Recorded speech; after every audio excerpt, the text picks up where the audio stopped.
You're standing at a rental counter, tired, sweaty, and already stressed, when suddenly a woman storms out arguing with staff, slams her bag on the desk, and mutters, "This whole city is ridiculous." 10 minutes later, that same woman crashes into a police car, and what happens next flips your entire day upside down. This story will make you rethink road rage, entitlement, and how fast karma can strike. Welcome back to the Black Stories, where real moments turn into unforgettable lessons. If you enjoy powerful stories like this, make sure you like the video, subscribe to the channel, and turn on notifications so you never miss another story that hits different. Tamara had just landed in the city for what was supposed to be the most relaxing weekend of her life. She had worked non-stop for months and finally booked a short beach vacation at a quiet hotel called Pelican Bay.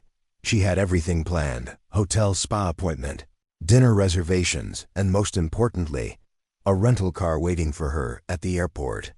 Or at least, that's what she thought. As soon as she reached the counter, the smiling employee greeted her and said, "Good morning. How may I help you?" Tamara smiled back and replied, "I'm here to pick up my rental vehicle." The woman froze for a second, then awkwardly said, "Unfortunately, we are all out of cars completely." Tamara blinked, thinking she misheard. "I made a reservation last week." "My name is Tamara Stevenson." "A sedan for 2 days." The employee typed quickly, nodded, and said, "Oh yes, I see your reservation." One moment. For a second, it felt like everything was fine. The employee even called someone in the back to bring the car around. But suddenly, her face changed. She covered the phone, whispered angrily, and said things like, "What do you mean? I have the customer right here." Then she hung up and forced a smile. "So, unfortunately, the vehicle reserved for you is going under maintenance." Tamara frowned. "Okay, when will it be ready?" The employee replied, "Next Wednesday." Tamara laughed in disbelief. "I'll be gone by then." The employee sighed. "I understand, ma'am, but we're completely out of cars." Tamara looked outside and pointed at a large SUV parked near the entrance. "What about that one? I'll take that." The employee shook her head. "That's reserved for a family of 4 with 2 small children." Tamara hesitated. She wasn't heartless, so she backed down. But inside she was furious. No car meant no freedom, no easy travel, and no stress-free vacation. She walked out of the building, dragging her suitcase behind her, and sat on a bench near the bus stop, sweating under the hot sun. That's when she noticed another woman pacing back and forth nearby, clearly angry, muttering under her breath. A few minutes later, the same woman stormed back inside the rental office, then came back out again, even more upset. When Tamara casually looked up at her, the woman snapped, "What are you looking at?" Tamara replied calmly, "Nothing. Just waiting on the bus." The woman rolled her eyes and said, "Well, good luck with that. This whole place is useless." Then she sighed, softened a bit, and said, "Sorry, it's just been one of those days." Tamara introduced herself, and the woman said her name was Sandy. Sandy talked fast, moved fast, and seemed like the type who always believed the world was against her. She complained about the rental company, the weather, the traffic, and pretty much everything else. Tamara explained she was trying to get to Pelican Bay, which was far from the airport. Sandy raised her eyebrows. "That's pretty far south." "Look, I can't take you all the way there, but I can drop you at Mango Park train station. From there, you can catch a trolley straight to your hotel." Tamara hesitated for a second, but then smiled. "You'd really do that for me?" Sandy grinned. "Sure, might as well do one good deed this year." As they walked to Sandy's car, Tamara felt relieved. Maybe this trip wasn't ruined after all. Sandy threw her bag in the back seat, hopped into the driver's seat, and said, "All right, vacation girl, let's go." Right away, Tamara noticed something. Off, Sandy drove fast. Not confident fast, careless fast. She barely checked her mirrors, rolled through a yellow light that was definitely turning red, and laughed it off. "Relax," Sandy said. "Everybody drives like this around here." Tamara forced a smile and held onto her seatbelt. I think the speed limit is 25 here. Sandy waved her hand. Speed limits are more like suggestions. As they drove, Sandy talked nonstop. She complained about her job, her boss, her ex, her neighbors, basically anyone who had ever annoyed her. At the same time, she kept glancing at her phone, checking something, maybe messages or directions. Tamara tried to stay polite, but she started to feel uneasy. Sandy. Eyes on the road, she said softly. Sandy laughed. I got it. I've been driving for years. A few seconds later, Tamara noticed the car drifting slightly into the next lane. Sandy, you're drifting. Sandy corrected the wheel and said, Relax, you act like I've never driven before. Then it happened. They approached a stop sign. The car in front of them slowed to a complete stop. Sandy, mid-sentence, mid-laugh, glanced at her phone again. Tamara opened her mouth to warn her, but it was too late. Bang! The sound of metal hitting metal filled the air. The car jerked forward, and Tamara's heart nearly jumped out of her chest. Oh my God, she gasped. Sandy slammed on the brakes and froze. No. Tamara looked up and saw the back of a police car right in front of them. You just hit a cop, Tamara whispered. Sandy blinked in disbelief. No, I didn't. I mean, okay, maybe a little, but it wasn't my fault. Tamara stared at her. How is this not your fault? Sandy shook her head. He stopped too suddenly. Before Tamara could respond, the police officer stepped out of his vehicle. He walked calmly toward them, hand resting near his belt, face serious but controlled. Sandy rolled down the window and forced a smile. Officer, hi. This is just a misunderstanding. The officer looked at the damage, then back at Sandy. Ma'am, do you know why I stopped you? Sandy nodded confidently.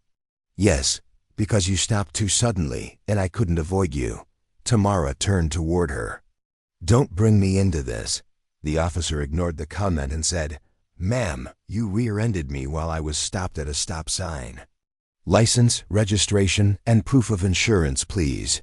Sandy's confidence dropped instantly. She fumbled through her bag, knocking things over, muttering to herself. See, this is why I don't like driving people around. Too many distractions, she said, glaring at Tamara like it was somehow her fault. One conversation, one glance away, and boom, you hit a cop car. Tamara raised her eyebrows. Has this happened before? Sandy paused. Not exactly. But you know what I mean. No, Tamara said calmly. I really don't. The officer watched silently as Sandy continued searching. After a few seconds, he said, Ma'am, step out of the vehicle, please. Sandy froze. Why? Just step out of the vehicle. She did, still talking nonstop. Officer, this is really unnecessary. I promise, I'm a great driver. This was just bad timing. The officer typed something into his device, then looked up. Ma'am, your license has been suspended for the last 3 months. Sandy laughed nervously. That's impossible. My mail piles up sometimes, but I would have known. My license isn't suspended. The officer's face didn't change. It is. Step out of the vehicle and place your hands behind your back. Sandy's smile disappeared. Wait, what? You're arresting me for this? She turned to Tamara. Tell him. Tell him I'm a good driver. Tamara slowly shook her head. You just hit a police car while texting and driving with a suspended license. Sandy's voice got louder. This is ridiculous. I can pay whatever ticket. I have my checkbook in the car, the officer repeated calmly. Hands behind your back. When Sandy hesitated, he took her arm and gently turned her around, placing handcuffs on her wrists. Her face went from anger to shock to panic in seconds. You can't do this, she said. I was just trying to help someone. I was doing a good deed. The officer replied, Ma'am, actions have consequences. Tamara stood there, unsure of what to do or say.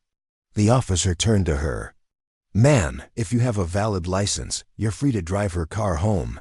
Sandy whipped her head around. Friend? She's not my friend. I just met her today. Tamara shrugged slightly. That's true. Sandy glared at her. So you're just going to let him arrest me? Tamara sighed. I warned you twice to focus on the road, Sandy scoffed. Unbelievable. The officer then asked Tamara where she was headed. Mango Park train station, Tamara said. The officer pointed down the road. 3 blocks that way, then turn right on Orange. You can't miss it. Tamara smiled politely. Thank you. Sandy stared at her in disbelief as the officer guided her toward the police car. Good luck, Sandy, Tamara said softly. You're going to need it. Sandy shouted back. Wow, some good deed this turned out to be. As Tamara walked away, suitcase rolling behind her, she felt strange. Not happy, not sad, just thoughtful. 10 minutes ago, she was angry at the rental company, frustrated at the universe, and stressed about her vacation. Now she was watching someone else's bad decisions unfold in real time, and suddenly, her own problems didn't feel so heavy. She reached the train station, bought her ticket, and sat on a bench, replaying everything in her mind. Sandy wasn't a bad person. She wasn't evil. She was just careless, entitled, and convinced the rules didn't really apply to her. And in less than 5 seconds, that mindset changed her entire day, maybe even her life. As the train rolled in, Tamara realized something powerful. Sometimes, the biggest lessons don't come from what happens to us, but from what we watch happen to others. Sandy thought confidence mattered more than attention.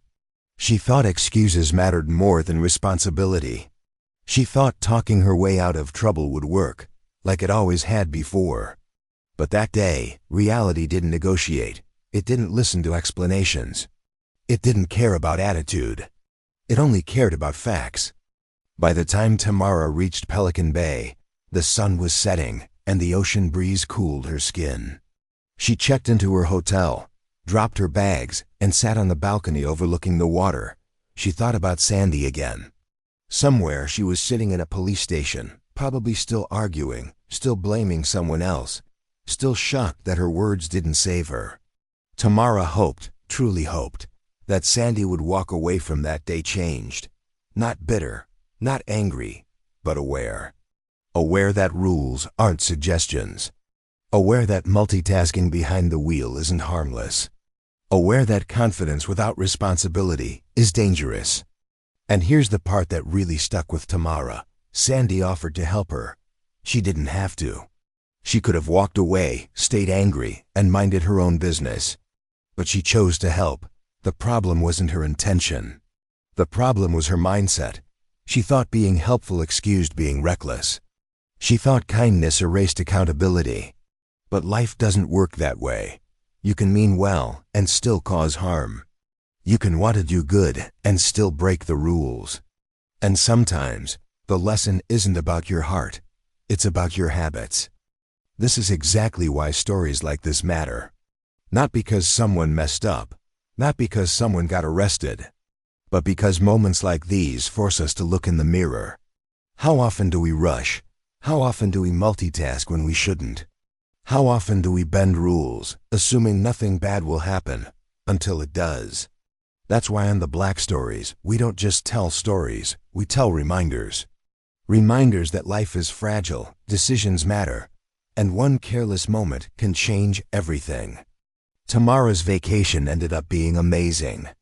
She relaxed, unplugged, and enjoyed every second.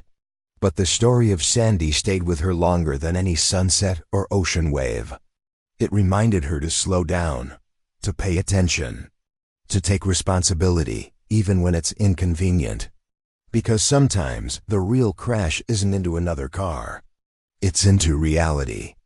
If this story made you think, made you feel something, or reminded you of someone you know, drop a comment below.